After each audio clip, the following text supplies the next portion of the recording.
Yep, that's me. You're probably wondering how I got here. Well, it's a long story, but it all started with this one weird YouTube video. It went something a little like this.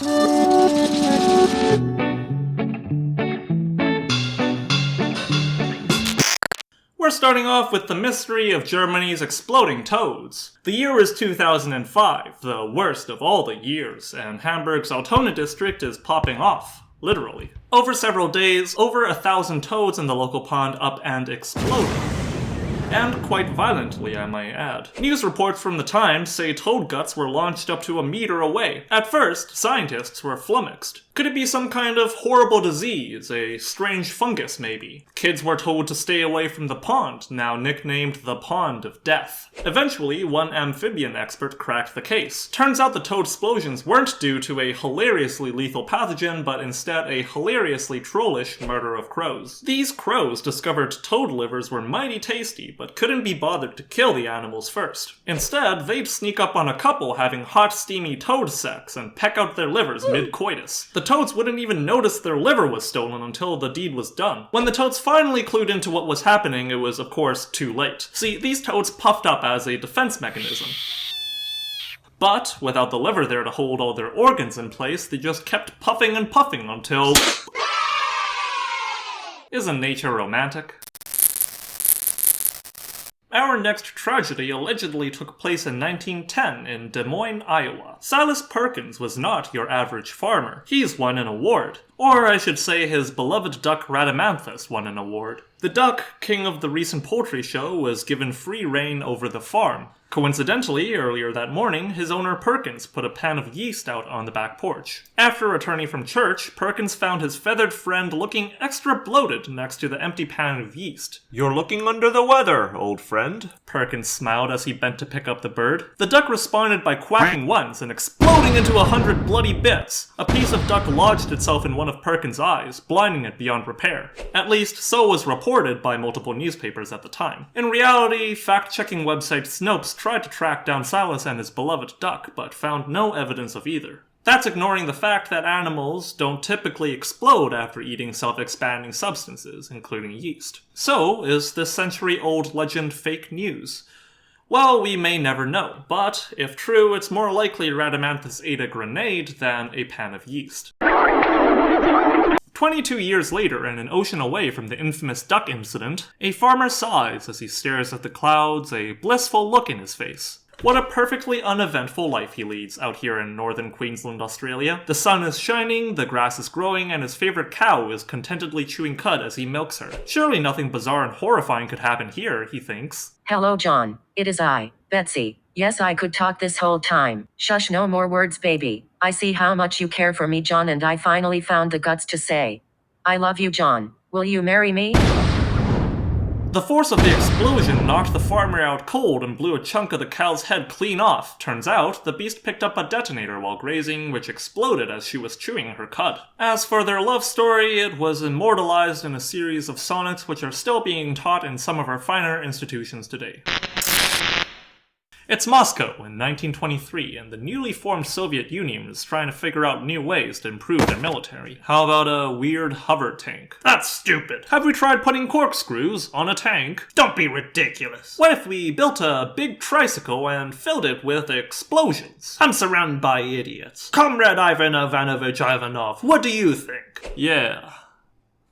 How about like a school for dogs?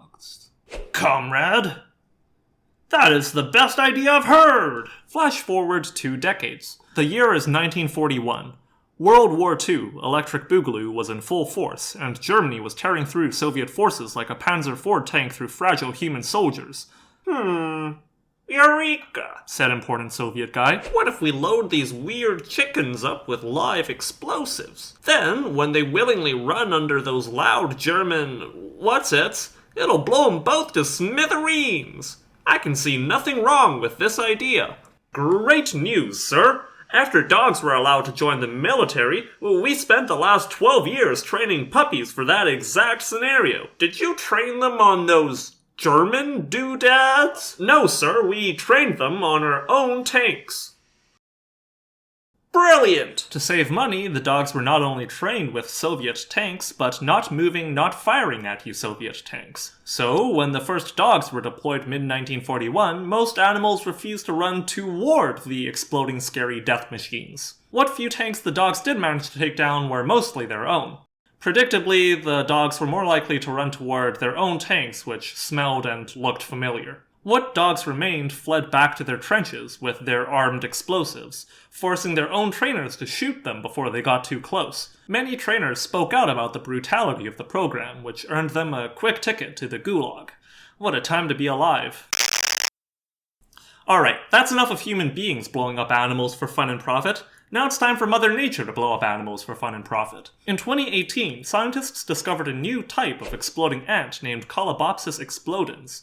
Observed at Ulu Temburong National Park in Brunei, these critters have a unique method of self-defense. See, each worker ant's body is stuffed full of glandular sacs, each bursting with bright yellow toxic fluid. When a predator so much as touches a worker ant, the bug could explode, coating the enemy in hot, sticky ant juice, and eventually poisoning it. Sort of like how I protect myself from getting mugged by drinking Windex and Elmer's glue. Then, when some scoundrel tries to steal my krimskrams, I can quickly disembowel myself and throw my intestines at the perp. This would really throw him off his rhythm. Much like the worker ant, I would be very dead as a result. However, while my death marks me as an evolutionary dead end, the worker ant's sacrifice could mean her queen lives another day. After all, the queen could always make more workers. But workers can't make another queen. All worker ants are sterile and so are expendable in the eyes of Daddy Darwin. So remember that whenever your parents ask when you're giving them grandchildren, evolutionarily speaking, you're letting your species down. Finally, we come to the worst animal of all. Man. The year is 1087, and everyone's favorite bastard, William the Conqueror, first Norman King of England, was relaxing with some light raiding against France. The sun was shining, the blood was flowing, and his favorite horse, Petunia, was crushing peasant skulls beneath him. Surely nothing bizarre and horrifying could happen here. Hello, William. It is I, Petunia. You are an awful king and a horrible person. Your people hate you. Your eldest son hates you. I hate you. But I fed you apples! They were Granny Smith's, you ass. Now die. With that, William was bucked forward on Petunia's saddle, causing the pommel to stab him right in his big stupid belly. Apparently he was hit so hard his organs exploded. Will's funeral was a success from the very start, which saw him lying naked on the floor after the thieves broke into the room where his body was being kept and stole everything, including his clothes. Next, right after they finally dressed and sort of embalmed his body, a fire broke out in town. Finally, the body was prepared and the mourners were gathered at Abbaye aux hommes for the final send-off. Let us forgive any wrongs King William has done us. I don't think so, said a voice from the back. A man stepped to the front of the abbey, claiming William stole the very land the abbey stood on from his father. William is not going to be buried on land that didn't belong to him. Everyone thought this was pretty fair and arranged for the man to be compensated. At long last, William was ready to be buried. By this time, his body had gone quite ripe and was giving off a righteous stink. What's more, his body was so bloated by decomposition that he couldn't fit in the sarcophagus prepared for him. When the monks tried to force him in, Will's body suddenly exploded, his guts streaming out like confetti. In the words of one witness, after the swollen bowels burst, an intolerable stench assailed the nostrils of the bystanders and the whole crowd. But hey, at least he went out with a bang. Close your eyes. Let my words weave you a mental tapestry. It's 1970, Florence, Oregon, USA. We stand on the beach, but there's nothing beachy about it. Summer has given way to an autumnal chill, and where once milled cheerful beachgoers, there now lay the colossal, rotting corpse of a 7-ton whale. The smell, lodged deep in your throat like a wet sponge, is entirely beyond description.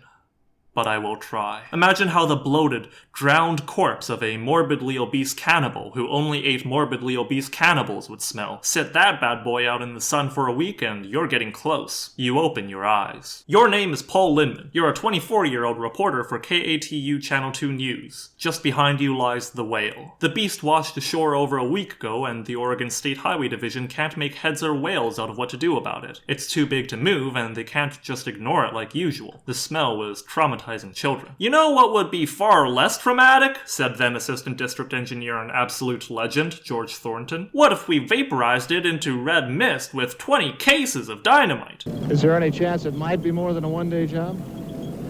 If there's any large chunks left, and we may have to do some other cleanup, possibly set another charge. As the clock ticked down to blast off, over 100 people gathered to watch. Families brought young children and couples picnicked nearby. A few, I imagine, wore their finest outfits to the occasion. Everyone waited with bated breath as they counted down.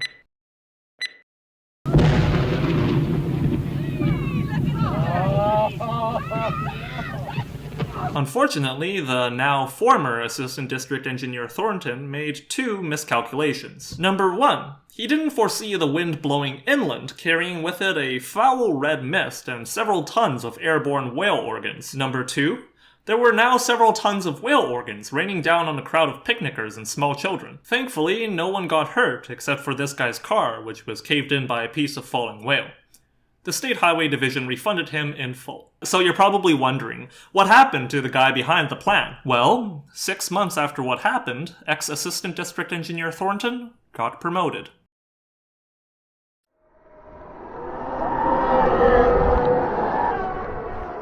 Yep, that's the video. Thanks for watching, I guess. As for me, I'll be spending the next eternity in whale hell, or well, for short. I can't say I don't deserve it. I'm not proud of it, but I was an unfaithful whale husband. And there were a number of times I took whale Jesus' name in vain. But my greatest sin was eating shellfish. I can't get enough of those fuckers.